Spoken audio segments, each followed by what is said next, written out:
안녕하십니까. 코로나19 통합 뉴스룸입니다. 어제 정치권 시선은 여당 대선 후보가 지사 자격으로 출석한 경기도 국정감사장에 쏠렸습니다.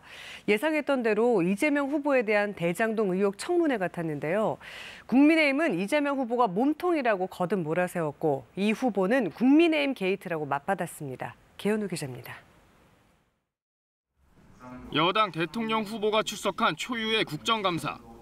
이재명 후보가 대장동 의혹 몸통이라는 국민의힘과 돈은 야당이 챙겼지 않냐는 이 후보 간 신경전은 서로 물러섬이 없었습니다. 이익을 가져간 녹취록에 그분이 누구냐는 게 공방의 쟁점이었습니다. 돈으로 무죄 사고, 호화 변호사 선임하고 선거 때 조직 굴리기 위해 돈을 지배하는 자가 그분입니다. 주범은 돈을 받은 사람입니다. 하천대유의 주인이고 돈을 가지고 있다면 정말 길 가는 강아지에게 던져줄지라도 박상도 의원 아들 같은 분한테는 절대 한 푼도 줄 수 없다. 국민의힘은 특히 구속된 유동규 전 성남도시개발공사 본부장이 측근 아니냐며 해임 가능성을 부각했습니다. 우동규라는 말이 많이 돌아다니고 있습니다. 법률적으로 수많은 문제가 있는데 유동규 등 이 설계의 하수인들이 밀어붙여서 통과를 시킨 겁니다.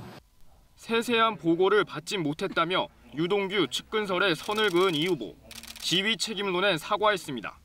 지휘하고 있는 그 직원 일부들이 오염이 돼서 이런 부패에 관여한 점에 대해서는 진심으로 제가 사과드립니다. 추가이익 환수 조항 삭제 의혹에는 추가하자는 건의를 수용하지 않은 것이라고 해명했습니다. 측근의 연루가 드러날 경우 책임지겠냐는 질문엔 윤석열 후보를 거론하며 맞받기도 했습니다. 윤석열 총장의 측근이 100% 확실한 그분 문제되면 A를 물으면 A를 답변하셔야죠. 시킬 건지 먼저 답해 주시면. 이 후보는 자신의 변호사비 대납 의혹에는 14명의 변호인을 선임해 2억 5천여만 원을 냈다며 계좌 추적은 얼마든 하라 했습니다. KBS 뉴스 개훈우입니다. 경기도 국감에 이어서 어젯밤 늦게까지 진행된 경기 남부경찰청 국정감사에서도 대장동 의혹에 대한 의원들의 질의가 집중됐습니다. 경찰은 돈 흐름 추적에 주력하고 있으며 이재명 후보 소환 계획은 아직 없다고 밝혔는데요. 또 윤석열 후보의 장모 관련 양평 지역 개발 의혹도 내사하겠다고 말했습니다. 김용덕 기자가 보도합니다.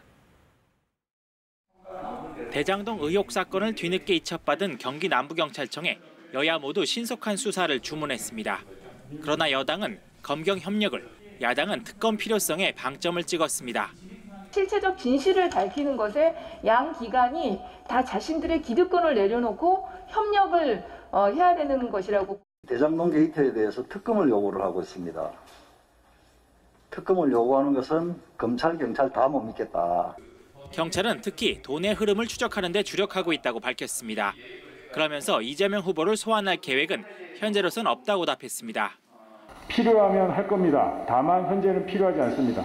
계좌 추적하면서 수상한 흐름에, 돈 흐름에 관련돼 있으면 그때는 할지 여부를 판단하겠습니다. 또 곽상도 의원의 아들이 받은 퇴직금 50억 원에 대해서는 아직 뇌물로 단정하기는 이르지만 부적절하다고 판단하고 있다고 밝혔습니다. 퇴직금 50억 관련 부분에 대해서는 적절하지 않다 판단을 하고 있습니다. 다만 이제 본 사건이 그 검찰에서 수사하는 거하고 동일하다고 해서 이 관련해서는 그 송치 요구를. 검찰과의 엇박자가 심하다는 지적에 대해서는 오늘 양측 수사 책임자가 처음 공식 협의를 하고 각자의 수사 범위와 정영학 녹취록 등 수사 자료 공유에 대해 구체적으로 논의하겠다고 밝혔습니다. 한편 경기도 양평 지역에서 제기된 윤석열 국민의힘 대선 경선 후보의 장모 관련 의혹에 대해서는 내사하겠다고 밝혔습니다. 오늘 서울경찰청에 대한 국감에서는 지난 4월 금융정보분석원으로부터 화천대유 관련 수상한 자금 흐름을 통보받고도 제대로 수사하지 않은 경위에 대한 질의가 집중될 전망입니다. KBS 뉴스 김용덕입니다. 대장동 의혹의 핵심 인물 중 한 명인 남욱 변호사에 대해 검찰에 이르면 오늘 구속영장을 청구할 방침입니다. 구속된 유동규 전 성남도시개발공사 본부장의 구속 적부심은 오늘 오후 열립니다. 보도에 이유민 기자입니다. 어제 인천공항에서 남욱 변호사를 곧바로 체포한 검찰. 체포 시한이 내일 새벽까지라 오늘 중 구속영장을 청구할 것으로 보입니다. 검찰은 어제 밤 늦게까지 남 씨의 체포영장에 적시한 뇌물공여 약속과 배임 혐의 등을 조사한 것으로 알려졌습니다. 검찰은 남 씨가 김만배 씨 등과 함께 유동규 전 성남도시개발공사 본부장에게 뇌물을 주기로 약속했다고 의심하고 있습니다.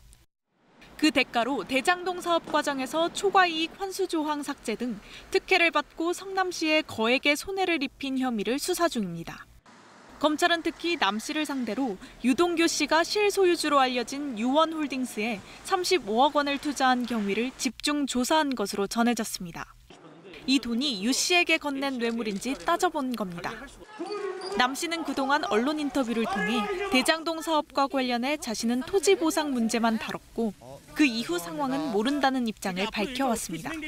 하지만 검찰은 남 씨가 대장동 개발 초기부터 뛰어든 데다 1,000억 원 넘는 배당을 받은 만큼 사업 전반에 적지 않은 관여를 했을 걸로 보고 있습니다. 따라서 정영학 회계사 녹취록 등에 나온 350억 금품 로비 의혹이나 천화동인 1호 실소유주 의혹 등도 남 씨 조사를 통해 규명하겠다는 방침입니다. 남 씨에 대한 조사 결과는 모레 구속 기한이 만료되는 유 씨를 재판에 넘기는 데도 상당한 영향을 줄 것으로 보입니다. 한편 유 씨는 뇌물을 받은 사실이 없고 배임 행위도 없었다며 법원에 구속이 정당한지 다시 판단해달라는 구속 적부심을 청구했습니다. 법원은 오늘 오후 심사를 열 예정입니다. KBS 뉴스 이유민입니다. 오늘부터 부동산 중개 수수료의 요율 인하가 본격 시행됩니다. 공인중개사들의 반대에도 불구하고 요율 인하는 당장 오늘부터 적용될 것으로 보이는데요. 하지만 여전히 갈등 요소가 많아 제도 안착까지는 시간이 걸릴 것으로 보입니다. 김민혁 기자입니다. 중개수수료 요율이 인하되면 가장 큰 변화가 예상되는 건 6억 원 이상의 매매 거래입니다. 6에서 9억 원 사이는 0.4%, 9에서 12억 원 사이는 0.5%, 12에서 15억 원 사이는 0.6%, 15억 원 이상은 0.7%로 상한 요율이 내려갑니다. 10억 원짜리 아파트의 중개수수료의 경우 기존 최대 900만 원에서 500만 원으로까지 줄어든다는 계산이 나옵니다. 3억 원 이상 임대차 거래에도 변화가 생깁니다. 3억 원에서 6억 원은 0.3%, 6억 원에서 12억 원 사이는 0.4%, 12억 원에서 15억 원 사이는 0.5%, 15억 원 이상은 0.6%를 적용받습니다. 바뀐 요율은 당장 오늘부터 현장에서 적용됩니다. 하지만 바뀐 제도가 안착하는 데까진 상당한 진통이 예상됩니다. 현장에선 중개업소가 요율이 낮아졌다며 인하된 요율 상한을 모두 채워받으려 할 경우 경감 효과가 반감될 거란 지적도 나옵니다. 선물을 했는데 그 의사는 전혀 반영이 안 되고 바로 그냥 국가에서 결정을 내려버리는 거예요. 중개보수가 협상 가능하다는 걸 고지하도록 하는 부분도 소비자 입장에선 중요하지만 아직 결론이 나지 않았습니다. 공인중개사협회 측은 기존에도 상한 요율 내에서 협의해 보수를 결정해왔는데 이에 더 나아가 고지 의무를 부과하는 건 이중규제라고 주장하고 있습니다. 국토교통부는 협상 가능 고지 부분은 아직 확정된 사안이 아니라며 현재 관련 내용을 심사 중이란 입장입니다. 모두 만족할 수는 없습니다. 소비자와 정부가 원하는 방향에 먼저 서 있었다고 한다면 이제는 11만이나 되는 중개업계도 아우를 수 있는 조직 대안을 마련해야 되지 않을까.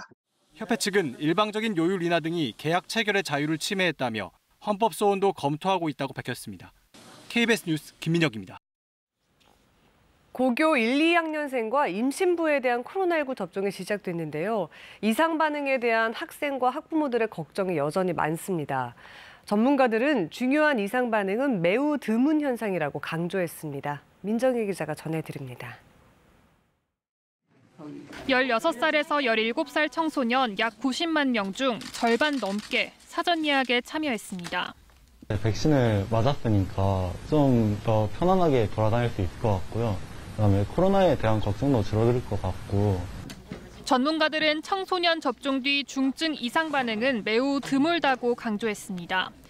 미국에서 청소년을 대상으로 화이자 백신 890만 건을 접종한 결과 중대한 이상 반응은 0.01% 미만이었습니다. 심근염과 심낭염은 접종 100만 건당 최대 34건이 나타났는데 모두 회복됐습니다. 특히 기저질환과 이상 반응은 상관이 없다며 기저질환이 있어도 접종에 나서달라고 당부했습니다. 중증 코로나19로 진행할 위험이 좀 있는 청소년들도 있기 때문에 꼭 접종을 하시는 것이 득이 실보다 클 것이라고. 접종 뒤 생리불순이나 부정출혈에 대해선 현재까지 연관성이 밝혀지진 않았지만 계속 관찰 중이라고 밝혔습니다. 또 청소년도 체중과 무관하게 성인과 같은 용량을 맞아도 된다고 설명했습니다. 나이와 체중에 따른 차이가 없고 이것은 임상시험이나 의학적 검증을 통해서 아이들에게 가장 안전하고 효과적인 얀센 백신의 예방 효과 논란이 일고 있는 가운데 방역 당국은 얀센 접종자 147만 명에 대한 추가 접종을 진행하기로 했습니다. 한편 16살, 17살 청소년 접종 첫날인 어제 전국에서 화이자 대신 모더나를 마친 5접종 사례가 8건으로 집계됐습니다. KBS 뉴스 민정입니다. 오늘 0시 기준 코로나19 신규 확진자는 1,073명입니다. 이틀째 확진자가 1,000명대 초반으로 감소세를 보이고 있는 가운데 정부가 내일로 예고된 민주노총 총파업을 철회해달라고 요구했습니다. 취재기자 연결합니다. 이지훈 기자, 확진자 현황 전해주시죠. 네, 오늘 0시 기준 코로나19 신규 확진자는 1,073명을 기록했습니다. 국내 발생이 1,048명, 해외 유입이 25명입니다. 사망자는 21명 늘었습니다. 지역별 발생을 보면 서울 296명, 경기 393명, 충북 42명, 부산 38명 등입니다. 확진자는 뚜렷한 감소세를 보이고 있습니다. 어제 확진자가 103일 만에 가장 적었는데 오늘도 비슷한 수준입니다. 어제부터는 단계적 일상회복, 위드 코로나 전환을 앞두고 2주간의 마지막 거리두기가 적용됐습니다. 수도권에서는 접종 완료자 4명을 포함해 8명까지 사적 모임이 허용되는 등 방역 수칙이 일부 완화됐습니다. 비수도권에선 접종 완료자 6명을 포함해 최대 10명까지 모임이 가능합니다.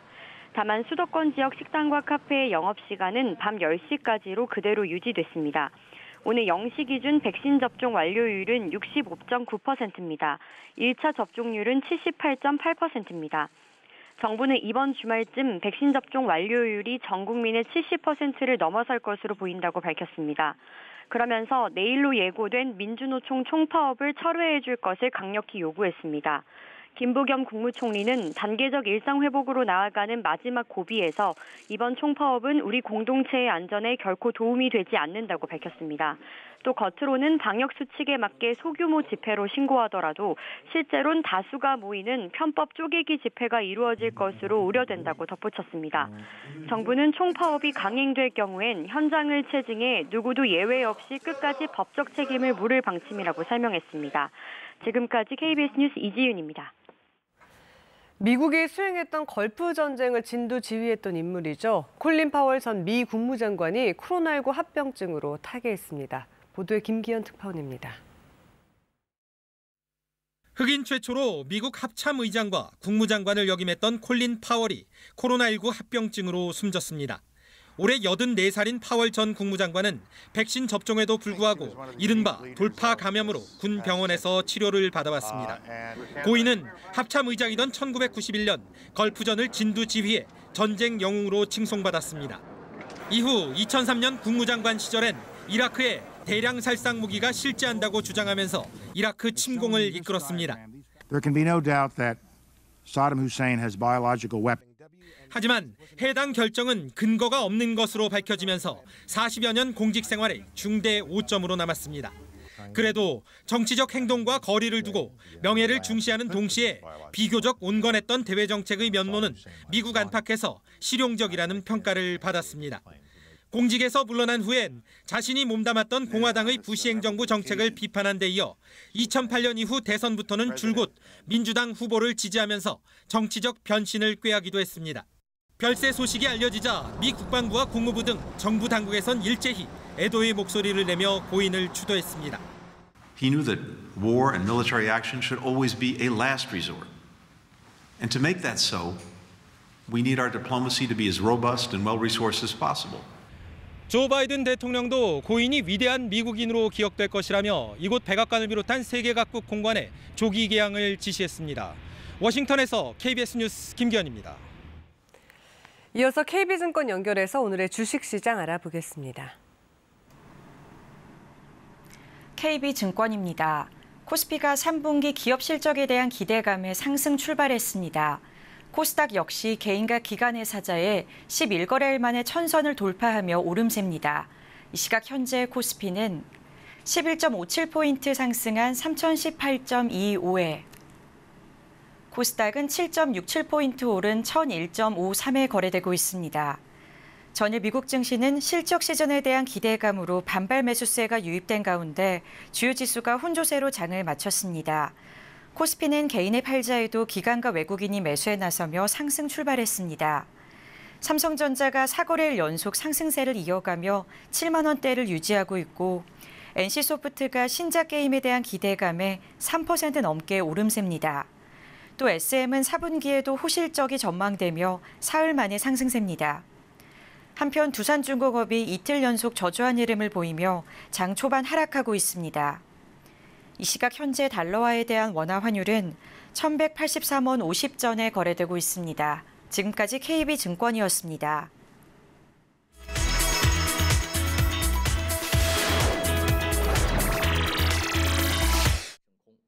중국이 첫 태양 탐사 위성 시허호 발사에 성공했습니다. 굉음과 함께 태양 탐사 위성 시허호가 하늘 위로 쏘아집니다. 시허호는 중국 산시성 타이완 위성 발사센터에서 창정 2D 로켓에 실려 발사됐습니다.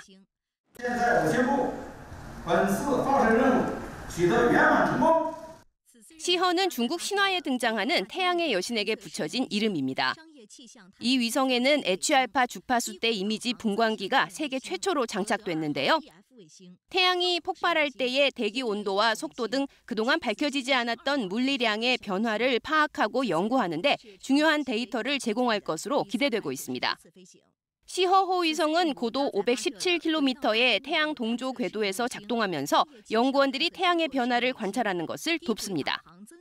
중국은 올해는 시허호를, 내년엔 태양 천문 위성 콰푸를 쏘아 올릴 계획입니다. 첫 번째 태양 탐사 위성의 성공적인 궤도 진입으로 중국은 자국의 우주과학 탐사와 위성 기술이 또다시 발전에 큰 걸음을 내디뎠다고 반기고 있습니다. 영국 런던 중심가에 변화를 위한 주행이라고 적힌 대형 버스들이 늘어서 있습니다. 샤워를 하고 옷을 갈아입고 머리를 다듬고 또 간단한 치료를 받는 등의 서비스를 받을 수 있도록 만들어진 다기능 버스입니다. 코로나19 장기화로 노숙인들의 생활 환경이 열악해지자 런던시가 노숙인들의 기본 생활을 돕기 위해 마련한 것입니다.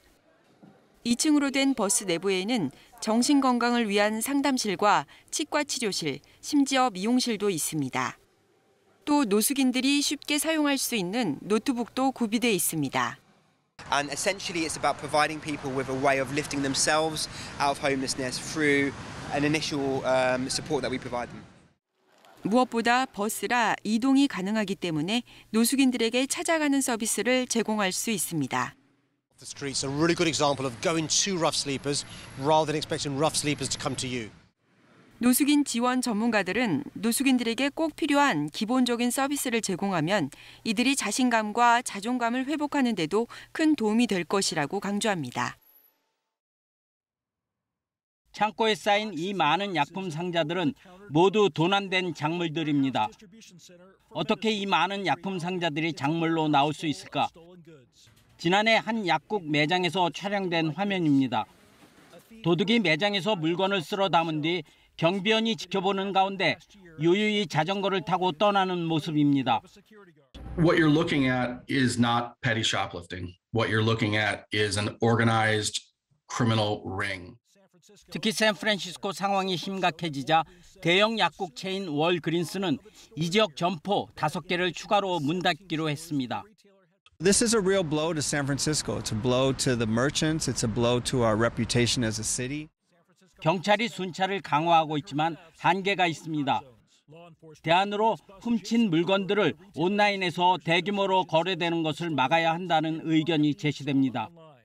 그래서 미 의회는 온라인에서 판매자의 신원을 더욱 엄격히 검증하는 법안을 논의하고 있습니다. 일본의 성 다양성을 전파하기 위해 쓰는 70대 트랜스젠더 여성이 있어 주목을 받고 있습니다. 미니스커트를 입고 거리를 걷는 여성. 74살의 셋사이 씨입니다. 셋사이 씨는 몸과 마음의 성이 일치하지 않는 트랜스젠더인데요. 그녀가 미니스커트를 늘 입는 이유는 성 다양성을 전파하기 위해서는 스스로가 먼저 당당해야 한다는 생각이 들어서라고 합니다. 얼마 전에는 중학교에서 학생들을 상대로 특강을 했습니다. 私は今ねすっごく幸せなんです。この年齢でこういう生活ができるってことはとっても幸せです。 하지만 새사이 씨도 자신의 성 정체성 때문에 거의 평생이 불행했습니다. 그러다 회갑을 맞을 즈음 소속해 있던 극단에서 젊은 여성 역을 맡았던 것이 전환점이 됐습니다. 극중 역할로 미니스커트를 입게 되면서 처음으로 진정한 자신을 만나서 기뻤고 또 자신의 진짜 모습을 남들에게 드러낼 용기가 생겼다고 합니다. 요즘 새사이 씨는 트랜스젠더들이 편하게 화장실을 이용할 수 있도록 화장실 표시판을 바꾸기 위한 노력을 펼치고 있다고 합니다. KBS 월드뉴스입니다. 지난달부터 이어진 전력난 속에 중국에 진출한 우리 기업들도 큰 어려움을 겪고 있습니다. 전력 사용을 제한하는 계획 단전도 모자라 갑작스런 단전 조치도 이어지면서 기업들의 근심이 커지고 있습니다. 중국 웨이하이의 우리 기업체들을 김민성 특파원이 취재했습니다. 우리나라에서도 가까운 산둥성의 웨이하이시. 20여 년째 이곳에서 자동차용 전선을 생산하는 한국 기업입니다. 1,500여 명이 쉴 틈 없이 일했었지만 이달 들어 가동 중지가 잦아졌습니다. 일주일에 이틀은 가동에 필요한 전기를 쓸 수 없기 때문입니다. 생산이 가능한 날 밤에 추가 근무를 해야 해 생산 비용도 늘었습니다. 잔업으로 하기 때문에 1.5배를 더 줘야 되거든요. 그렇기 때문에 비용이 더 들어갑니다. 관리 비용이 더 들어가는 것이 되는 거죠. 자동차용 안테나를 생산하는 이 업체는 평일이지만 불이 꺼졌습니다. 전력난이 시행되면서 그 물량을 소화하지 못했을 때 납기에 차질이 발생할 수 있는 부분이 좀 걱정이 되고 있습니다. 이곳 웨이하이에는 970여 개 한국 기업들이 진출했습니다. 이번 전력난으로 대부분의 기업들이 크고 작은 어려움을 겪고 있습니다. 전력난 때문에 근로자들의 수입도 줄었습니다.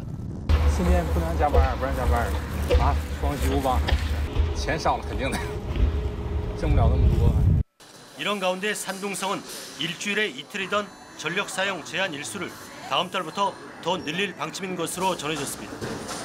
특히 웨이하이시는 이번 주 닷새 동안 전력 사용을 제한하겠다고 밝혀 업체들이 분경에 빠졌습니다.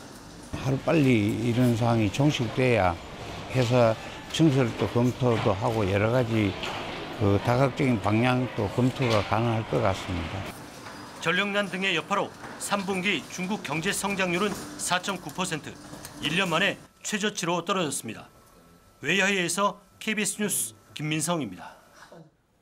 이제 이틀 뒤면 순수 국내 기술로 개발된 첫 한국형 발사체 누리호가 발사됩니다. 이 역사적인 장면을 KBS가 초고화질로 생생하게 안방까지 전달해 드리는데요. 세계적으로도 유례가 드문 최근접 촬영을 비롯해서 다양한 첨단 방송 기법이 동원될 예정입니다. 염기석 기자입니다. 땅을 흔드는 진동과 굉음, 무섭게 뿜어져 나오는 화염까지. 누리호의 발사 순간을 생생하게 담기 위해 KBS가 투입한 특수 카메라만 11대. 짧은 순간을 초고화질로 포착하기 위해 초당 500프레임 이상 촬영 가능한 초고속 카메라를 동원했습니다. 로켓가 발사장을 벗어나는 순간은 10초 이내예요. 그 순간에를 지금 우리가 그 멋있는 그림을 잡기 위해서 여러 사람이 노력하고 있습니다. 관건은 얼마나 가까이서 발사 장면을 담아내느냐입니다. 2013년 나로호 때 촬영 장소는 발사대로부터 86m 떨어진 지점. 그러나 이번엔 그 거리를 절반 이상 줄여 35m 최근접 촬영을 시도합니다. 그냥 홀로 놔두면 그거는 안 됩니다. 찍지를 못할 거고요. 어디 단단히 묶든지 케이스 안에 넣어가지고 케이스를 고정을 시키든지 그렇게 해야 됩니다. 이를 위해 현장엔 강화 스테인리스 스틸로 특수 제작한 보호 함체가 설치됐습니다. 진동 이런 것들이 어마어마해가지고 그걸 이제 여기 들어간 장비를 보호도 해야 되고 그다음에 이제 화면도 이게 흔들리면 안 되고. 수직 상승하는 발사체를 잡기 위해 새로 제작한 90도 전환 카메라 거치대. 화면 떨림을 최소화하는 원격 조작 장치도 추가했습니다. 누리호 발사 중계를 위한 작업 기간만 45일. 이제 준비는 끝났고 실행만 남았습니다. 그 카메라 설치할 때 그때 보고 보정을 해야 될 건데 전혀 문제가 되지 않을 것 같습니다. 예. 수고 많으셨습니다. 네네네. KBS 한국방송은 오는 21일 오후 3시 특보를 통해 역사적인 누리호 발사 순간을 초고화질 영상으로 생중계합니다. KBS 뉴스 염석입니다. 프로야구 2군 퓨처스리그에서 상무가 타격왕을 만들어주기 위해서 승부를 조작했다는 의혹이 불거져 KBO가 조사에 들어갔습니다. 그런데 이 과정에서 오히려 타격왕 경쟁 선수의 부정한 청탁 의혹까지 드러나서 파문이 커지고 있습니다. 문영규 기자의 보도입니다. KBO는 지난주 2군에서 타격왕 밀어주기가 있었다는 제보를 받았습니다. 근소한 차이로 타격 1, 2위를 다투던 상무 서호철을 위해 감독이 상대팀 기아에 느슨한 수비를 부탁했다는 내용입니다. 공교롭게도 서호철은 10월 8일과 9일 기아와의 마지막 2연전에서 전에 없던 번트 안타 2개 등을 앞세워 1위 차이로 타격왕에 올랐습니다. 서호철이 올 시즌 번트 안타가 없었다는 점 등 의심스러운 정황을 들어 KBO도 조사위원회를 꾸렸습니다. 지금 자체적으로 이제 확인하고 있는 과정도 있는데 어쨌든 조사가 필요하다라고 KBO가 이제 판단했고 현재 그걸 진행 중에 있습니다.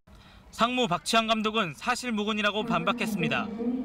조작으로 의심받는 마지막 경기 번트 안타는 첫 타석에서 나왔는데 이것으로 타율 1위에 오른 것이 아니라 세 번째 타석에서 2루타를 쳐내 타격왕이 됐다는 주장입니다.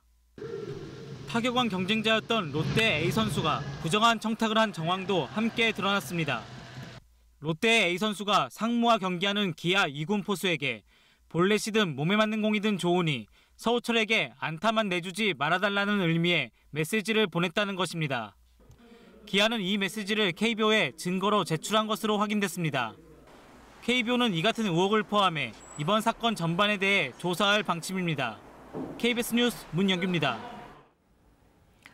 오늘은 낮까지 대부분 지역에 비가 내리는 가운데 추위가 주춤하겠습니다. 또 낮부터 밤 사이에는 강원 영동과 경북 동해안에 비가 오는 곳이 있겠는데요. 이때 기온이 낮은 강원 산지에는 첫눈이 올 가능성이 있습니다. 이번 비가 그치고 나면 차가운 바람이 불어들면서 다시 추워지겠습니다. 지금은 강원도와 제주도에 빗방울이 떨어지고 있습니다. 오늘은 강원 영동에 5에서 30mm의 비가 오겠고 강원 산지에는 2cm 안팎의 눈이 오는 곳이 있겠습니다.